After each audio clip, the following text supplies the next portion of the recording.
온타리오주 교직원 노조가 정부의 파업 금지 조치에도 대규모 파업을 강행하겠다는 뜻을 재차 밝혔습니다. 파업 개시 5일 전 통보 규정에 따라 노조가 지난 일요일 성명을 통해 금요일부터 파업에 돌입한다고 선언하자 하루 뒤인 어제 오후 온주 교육부가 노조를 향해 강경책을 뽑아들었습니다. 온주 정부가 연방 대법원의 헌법 해석을 번복할 수 있는 번복 권한을 꺼내든 건데 이를 통해 아예 파업을 불허하겠다는 겁니다.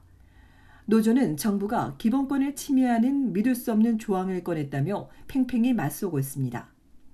이번 번복 조항이 온주의회에서 승인되더라도 정치적인 시위로 맞서겠다고 나서 금요일엔 출근하지 않겠다고 선언했습니다. 온주 교직원 노조는 정부가 직장 복귀뿐 아니라 단체 협약도 강요하고 있다며 파업에 따른 엄청난 벌금도 노조가 부담할 것이라고 덧붙였습니다. 정부의 새로운 제안이 최저소득 연봉자의 2.5% 인상에 그치고 있다고 지적한 노조는 다만 아직 단체 협상은 끝나지 않았다며 오늘부터 3차례 더 남았다고 전했습니다. 이와 관련해 정부는 새로운 협상 제안에도 노조가 거부하고 파업을 결정했다며 수업 중단을 막기 위해 이번 조치를 취할 수밖에 없었다고 강조했습니다. 그러나 노동법 전문가는 단체 교섭권과 파업권은 연방법원이 인정한 지켜져야 할 권리인데 파업도 하기 전에 정부가 나서서 법적 조치를 취하는 건 이례적이라고 지적했습니다.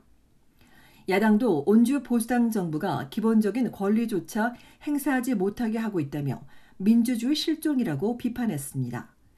저스틴 트루도 연방 총리 역시 정부가 잘못하고 있다고 전한 가운데 대다수 학부모들은 수업 중단이 우려된다면서도 정부의 강경 대응은 납득하기 어렵다고 전했습니다. 이런 정부의 강경 조치에도 노조가 시위를 발표하자 일부 교육청은 일단 금요일 대면 수업을 중단하기로 했습니다. 토론토 교육청과 토론토 카톨릭 교육청 등이 이날 하루 대면 수업을 중단하기로 했습니다.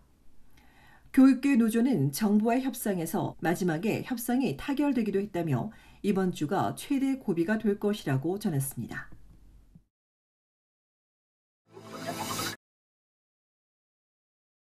온타리오주 토론토의 한 학교 앞에서 총기 사건이 벌어져 2명의 사상자가 발생했습니다.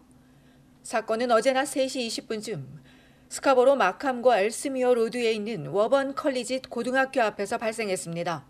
수업이 끝난 뒤 얼마 되지 않아 벌어진 겁니다. 이날 범인이 쏜 총에 맞은 18살 한 명은 중상을 입고 병원으로 급히 이송됐으나 숨졌습니다. 올 들어 59번째 살인사건 피해자입니다.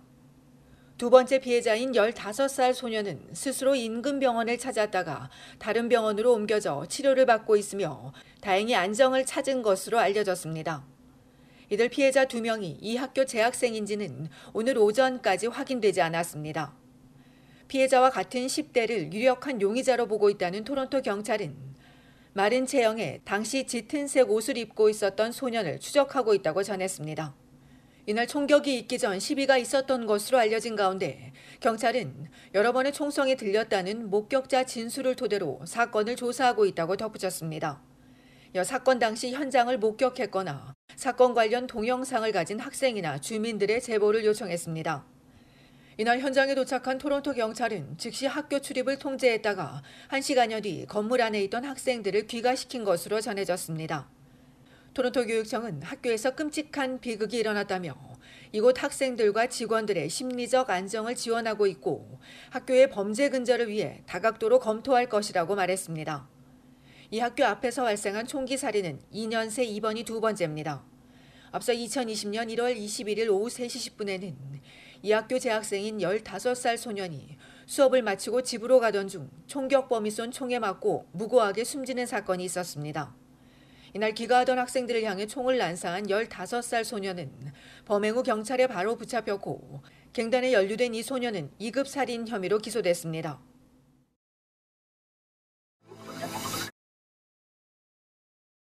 캐나다 정부가 이민 문호를 대폭 개방하기로 했습니다. 오늘 연방이민성은 2023년부터 2025년까지 3년 동안 총 145만 명의 신규 이민자를 수용할 계획이라고 발표했습니다. 역사상 가장 많은 수준입니다. 정부는 2023년 46만 5천 명, 2024년 48만 5천 명, 2025년엔 50만 명을 받아들일 계획입니다. 올해 목표는 43만 2천 명입니다. 최근 이민 추세와 마찬가지로 정부는 향후에도 숙련 기술과 경험을 갖춘 경제 이민에 중점을 둘 방침입니다. 전국에서 약 100만 개 일자리가 비어있기 때문에 경제 이민에 주력하겠다는 겁니다. 이를 위해 익스프레스 엔트리와 각주 이민 프로그램 목표는 늘려나가기로 했습니다. 익스프레스 엔트리 수용 인원은 내년 8만 2,900여 명, 이어 10만 9천여 명, 2025년엔 11만 4천 명이며 주 이민 프로그램 역시 첫 해 10만 5천여 명, 이어 11만 명과 11만 7천여 명으로 늘립니다. 가족 초청 이민도 2023년 2만 8천여 명에서 3만 4천 명, 3만 6천 명으로 늘려나가는데 반대로 난민 수용 인원은 매해 줄여나갈 예정입니다. 캐나다의 이민자는 인구 증가와 노동시장에 매우 중요한 역할을 하고 있습니다. 지난해 캐나다인의 23%가 이민자로 집계된 가운데 최근 인구 증가의 대다수도 이민자들입니다. 노동시장을 차지하는 이민자도 점점 더 커지는 가운데 최근 인구 통계에서 2021년까지 5년간 대다수 이민자는 65세 미만 경제 인구로 나타났습니다.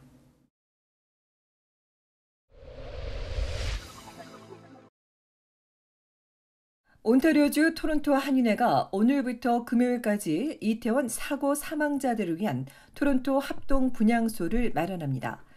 대한민국 이태원 희생자들에게 깊은 애도와 조의를 표하고 유가족들에게 위로를 전한다고 밝힌 한인회는 사망자들의 명복을 빌고 이들과 유가족의 아픔을 함께 나누기 위해 합동 분향소를 운영한다며 이들과 유가족에게 애도를 전하고 싶은 사람은 합동 분향소를 찾아 명복을 빌어주기를 바란다고 전했습니다.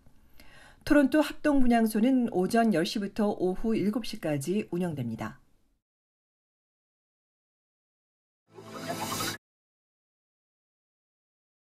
온타리오주 주민은 오늘부터 독감 주사를 맞을 수 있습니다. 생후 6개월 이상이 대상으로 토론토에선 시가 운영하는 TPH 예약 사이트를 통해 사전 예약하면 시험 클리닉 6곳에서 맞을 수 있으며 5세 이상이면 독감과 코로나19 백신을 같은 날 동시에 접종받을 수도 있습니다. 생후 6개월 이상 영유아는 가정의 사무실에서 2세 이상은 독감 접종을 진행 중인 약국 700여 곳에서 맞을 수 있습니다. 온주 전역 4천여 곳에서 독감과 코로나 백신을 접종해주는 가운데 전문가들은 오랜 일찍부터 독감과 호흡기 환자가 증가하고 있고 최근 코로나 신규 확진도 늘고 있다며 백신을 맞는 것이 최선의 예방이라고 독려하고 있습니다.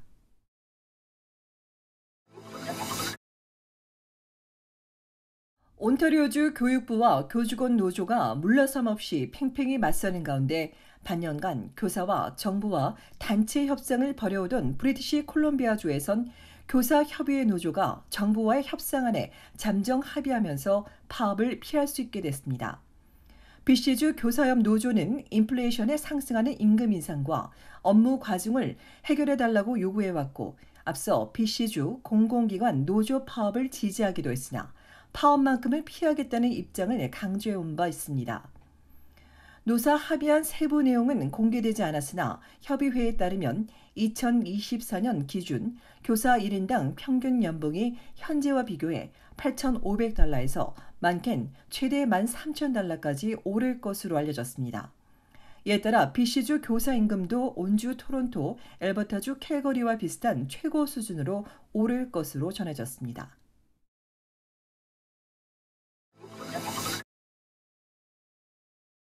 넷플릭스가 기존 구독 요금제보다 조금 더 저렴하면서 광고가 나오는 요금제를 공식 출시합니다. 오늘 출시된 광고형 베이직 월 구독료는 기본 베이직 $9.99보다 더 낮은 $5.99로 이 광고 요금제를 구독하면 베이직 기존 요금 달러 센트보다 훨씬 더 저렴하게 넷플릭스를 이용할 수 있는데 다만 넷플릭스에 등록된 모든 콘텐츠는 볼 수 없게 되고 한 기기에서만 볼 수 있습니다. 넷플릭스 광고는 영상 시작 전에 재생되는 형태와 중간에 재생되는 형태 모두가 존재하는 것으로 알려졌습니다. 이외에도 넷플릭스는 내년 초부터는 비밀번호를 공유하는 계정 공유 사례를 적극 단속하고 이런 구독자에겐 추가 요금을 부과할 예정입니다. 넷플릭스의 2분기 가입자 규모는 크게 줄어 전 세계적으로 100만 명이 감소했는데 이런 가입자 감소는 올 2분기가 처음입니다.